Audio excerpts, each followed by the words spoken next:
Thank you. Yeah, the last time I came out here, they didn't put that down, and I was kind of up there somewhere. But look, welcome everybody to the United Nations this evening and to this great hall of the people. I'll tell you how this works.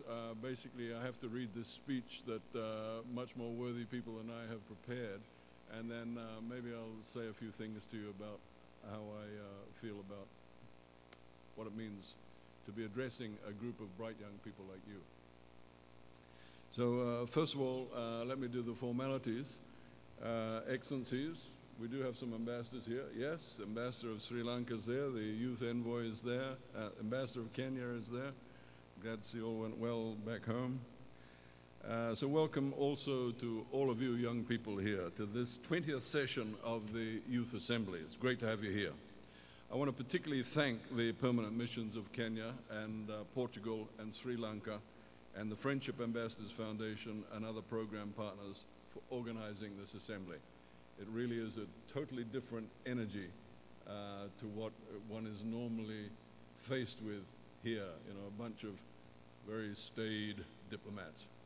I can feel the energy from you all, and good luck to you. I think the theme that you've chosen, Society for All, Equity and Inclusion for a Sustainable Future, it couldn't be more relevant than our current times. And let us remember as we sit here in the comfort of these very grand surroundings that close to 700 million people around the world are living in extreme poverty. And let's also remember that around 800 million people are suffering from hunger, a third of the world's population is affected by malnutrition, and nearly 1 billion people do not have access to safe water. Any way you look at them, these are very sobering statistics for us all. At the same time, just 8 men on this planet own the same amount of wealth as the poorest half of the global population. This fact alone demonstrates the pressing need for a more equitable and inclusive world if we're going to achieve sustainability. Reining in rampant equality has to be a global priority if we're going to achieve the better world envisaged by the 2030 Sustainable Development Agenda. I'm presuming, by the way, that I'm speaking to an audience that is literate in the 17 Sustainable Development Goals and the 2030 Sustainable Development Agenda. So forgive me if I'm not to some. Because reducing inequality within and among countries is one of the central goals of that 2030 agenda. The 2030 agenda, with its 17 interconnected and mutually reinforcing sustainable development goals, provides humanity, all of us, with a universal master plan to transform our world for the better. It sets out to break the intergenerational cycle of poverty. It sets out to build peaceful societies and increase global prosperity. And it's dedicated to countering growing inequality, while at the same time protecting our natural environment and averting the worst impacts of climate change. Realizing the vision of the agenda requires us to tackle the true nature of inequality and exclusion. We have to address the many drivers, including the social constructs that disadvantage and marginalize people in our communities and exclude them from social and economic and political opportunity. We need to eliminate discriminatory laws, policies, and practices, and instead promote legislation and action that ensures sustainable development outcomes reach our most vulnerable populations.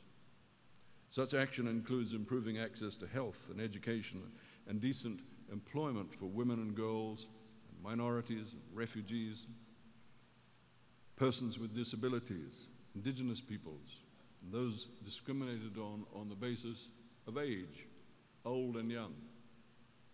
We also have to examine the economic structures that are exacerbating that global inequality.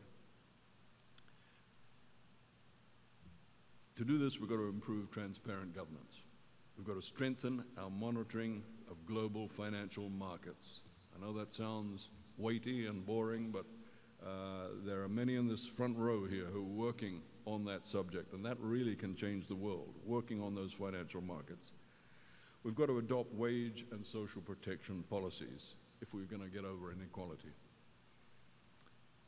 And we have to shift investments towards sectors that advance inclusive economic growth and the implementation of the Sustainable Development Goals.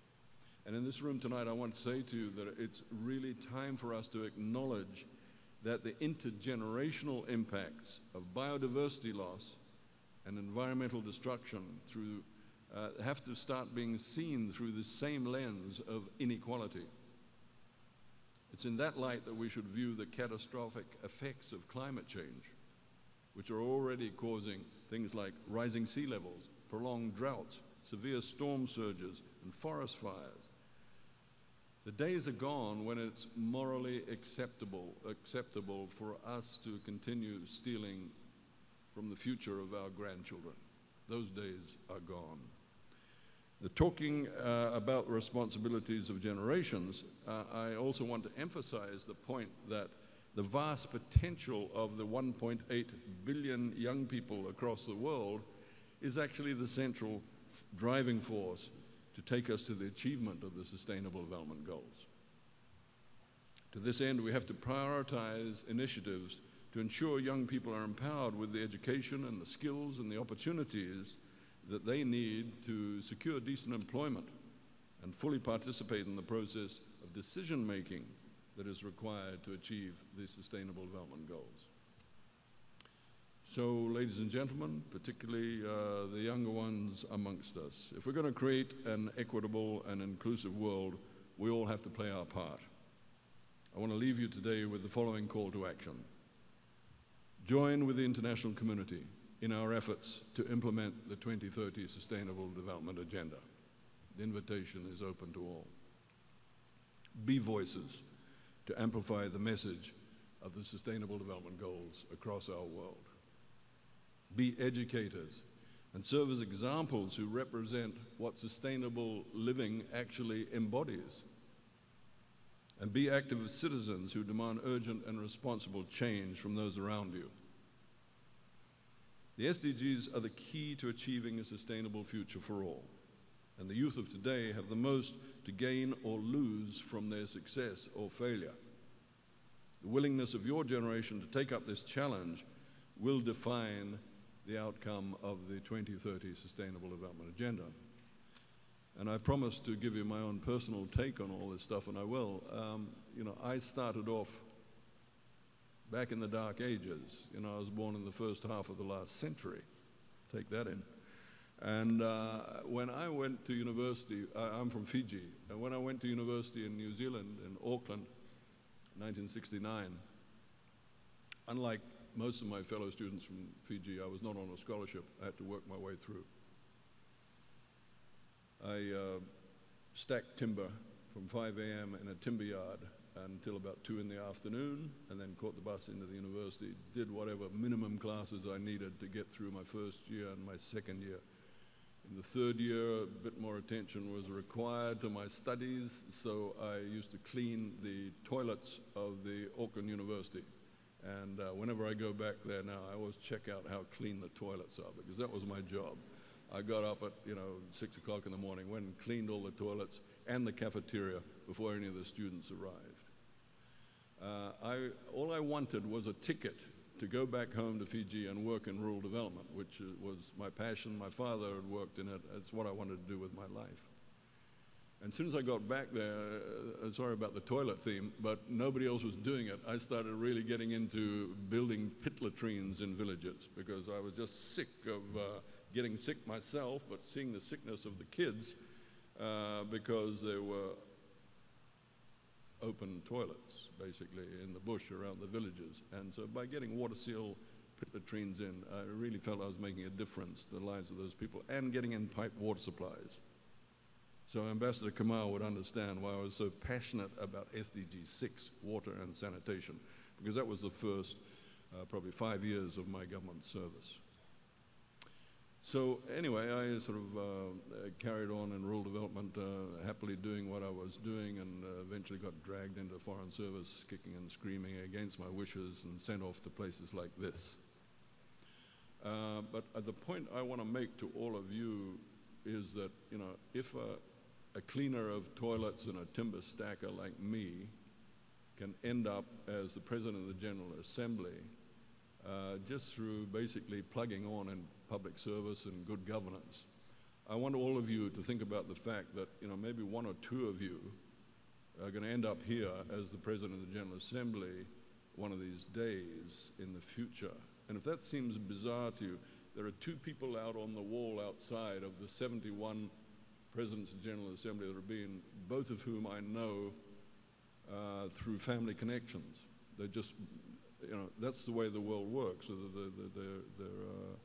there are opportunities for us all. So I want you all, before you leave your couple of days here at the United Nations, to think about, you know, what a life of public service can mean for those of you that choose to go that route.